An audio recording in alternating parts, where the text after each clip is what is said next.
Hey, what's up friends, welcome you all to my channel Financial Prudent. Well friends, I am here today with a brand new video about the pay through money initial public offering. This IPO is going to be the biggest IPO till date in the Indian financial market.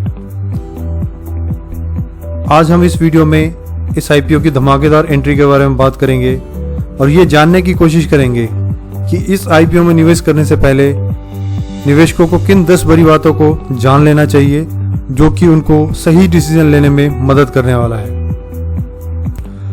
Friends, मेरा मानना है कि किसी भी company में अगर 3 pillars intact है तो जनरली वो कंपनी लॉन्ग रन में अच्छा प्रॉफिट कमा के देती है। ये 3 पिलर कौन कौन से हैं? First is the strong corporate governance, second the growth visibility in the business and the third correct valuation. तो अगर हम फर्स्ट पिलर की बात करें तो वो है strong corporate governance. As you see on the screen, the photograph is of a gentleman named Mr. Vijay Shekhar Sharma. He is the founder and CEO of Paytm. He started the company Paytm, the recharge of DTH in the year 2010. Subsequently, he have worked hard in shaping up this company. In the year 2017, he was ranked India's youngest billionaire by the Forbes list with a net worth of $13 billion. He has also featured in the Times magazine, world's 100 most influential person, and many more feathers in his cap. With a strong leader like him, the company is going with a very rapid pace. Now, अगर हम second pillar की बात करें, the growth visibility in the business, इसके लिए मैं आपको Paytm के वेबसाइट पे लेके चलूंगा। सेकेंड पिलर जो कि बिजनेस ग्रोथ है, उसके बारे में बात करने के लिए मैं आपको पेटीएम के वेबसाइट पे लेके आया हूँ। जैसा कि आप देख पा रहे हैं, पेटीएम बहुत सारे सेक्टर्स में काम करती है। ये post paid prepaid connection recharging में है, इलेक्ट्रिसिटी बिल पेमेंट, डीटीएच जो इनका प्राइमरी बिजनेस था उसमें है, flight ticket booking, metro ticket booking, broadband line, FASTag recharge, education system, loan payment, stock market investment, cylinder bookings. There are many more business in which this company working in. Friends, मैं यहाँ पे आप सबको एक और चीज़ बताना चाहूँगा। इस ऑनगोइंग पैंडेमिक की वजह से कुछ बिजनेसेस को बहुत ज़्यादा फायदा हुआ है। इसमें से पेटीएम भी एक कंपनी है जो कि डिजिटल पेमेंट में डील करती है और इस कंपनी का प्रमोटर 197 कम्युनिकेशन है। इस कंपनी को इस ऑनगोइंग पैंडेमिक की वजह से बहुत ही ज़्यादा ह्यूज मार्जिन का फायदा हुआ है। सो अगर हम इस कंपनी की third pillar that is valuation की बात करें तो बिजनेस स्टैंडर्ड में एक पब्लिश न्यूज़ के हिसाब से इस कंपनी का करंट वैल्यूएशन $16 बिलियन है and this company is planning to raise $25 to $30 billion, that is 1.5 to 1.8 times more than the current valuation through the IPO। So friends, अगर हम पेटीएम के कॉम्पिटिटर कंपनी की बात करें तो MobiKwik, PhonePe, FreeCharge, Oxigen, Instamojo, Zeta, CC Avenue, PayUbiz, PayWorld, and there are many more companies which are actually giving the direct competition to Paytm.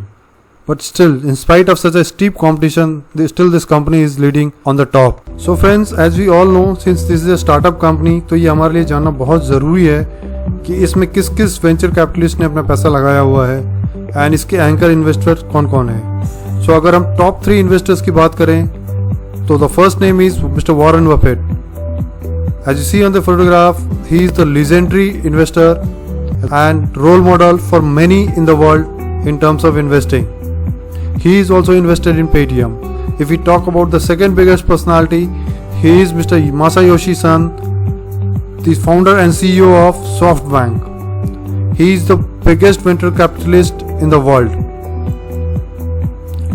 If we talk about the third biggest personality, he is Mr. Jack Ma. He is the founder and CEO of Alibaba. He is also invested very heavily in Paytm. So with so many investors invested in this company, you can well imagine the future of this company and growth prospects. अगर हम इस company के 10 important points के बारे में बात करें तो जो पहला पॉइंट है, पेटीएम इंडिया का लीडिंग डिजिटल पेमेंट प्रोवाइडर है और वो प्लान कर रहे हैं 21,800 करोड़ रुपए इनिशियल पब्लिक ऑफरिंग के थ्रू रेज करने के लिए। ये IPO दिवाली के अराउंड लिस्टिंग होगा जो कि बहुत ही ऑस्पिशियस टाइम है इंडियन मार्केट के लिए। अगर हम इस आईपीओ के साइज़ की बात करें, ये 21,800 करोड़ का आईपीओ होने वाला है, जो कि अपनी कंट्री इंडिया का largest debut IPO till date होने वाला है। तो लास्ट आईपीओ सबसे बड़ा था, वो 15,000 करोड़ का आईपीओ था, जो कि कोल इंडिया ने लिस्ट किया था इन द ईयर 2010। अगर हम ऑफरिंग की बात करें तो ये जो आईपीओ है ये मिक्स आईपीओ रहने वाला है, ओएफएस प्लस फ्रेश आईपीओ का। एज पर रेगुलेटरी नॉर्म जो प्रोमोटर है उनको 10% स्टेक अपने 2 years ऑफ आईपीओ लॉन्चिंग में उनको ऑफलोड करना पड़ता है, and 25% stock with in 5 years of listing इनको ऑफलोड करना पड़ता है।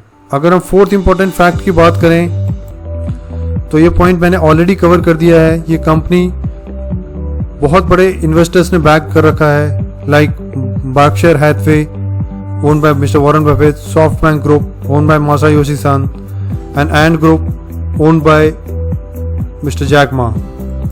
अगर हम इस कंपनी के प्रमोटर की बात करें तो 197 कम्युनिकेशन लिमिटेड ये इस कंपनी का प्रमोटर कंपनी है, और ये कंपनी अभी 30 बिलियन का आईपीओ लेके आने के प्लान में है।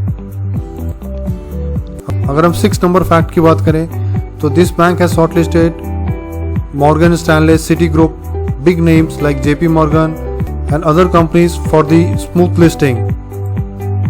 अगर हम 7th नंबर फैक्ट की बात करें तो इस पे मिस्टर विजय शेखर शर्मा, जो कि फाउंडर एंड सीईओ है इस कंपनी के, वो अपने बिजनेस को banking, credit card, financial services, wealth management, digital wallets and बहुत सारी अदर फाइनेंशियल सेक्टर में लिस्ट करने के प्लान में है।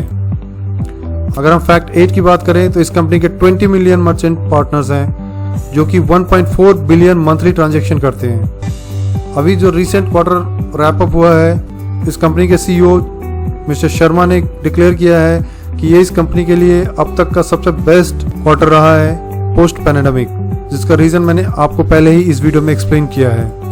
अगर हम फैक्ट 10 की बात करें तो Paytm has applied for Reserve Bank of India for licence to set up the proposed new umbrella entity for digital payments. इन्होंने बहुत सारे other companies like IndusInd bank, Ola financial services, Suryoday small financial bank, Zeta and other banks के साथ, ATMs के साथ भी collaboration किया है डिजिटल पेमेंट मार्केट में होल्ड करने के लिए। इससे पहले मैं रैप अप करूं फ्रेंड, मैं आपको बताना चाहता हूं कि कुछ दिन पहले मैंने हैप्पीएस्ट माइंड पे एक वीडियो बनाया था, जिसका लिंक आप आई पे क्लिक करके देख सकते हैं। मैंने उस टाइम पे रिकमेंड किया था जब ये 500 पे ट्रेड कर रहा था। अभी within a week time share अभी 800 प्लस पे ट्रेड कर रहा है। और इन्फॉर्मेशन के लिए आप उस वीडियो को देख सकते हैं। ऑलराइट फ्रेंड्स, ये जो इन्फॉर्मेशन मैंने प्रोवाइड किया है, मेरे को लगता है ये आपको हेल्प करेगा डिसीजन लेने में whether should you apply for this IPO or not. Thank you friends for watching my video. If you find this video to be informative, please like and subscribe my channel and leave the comment below. Thank you very much once again. Jai Hind.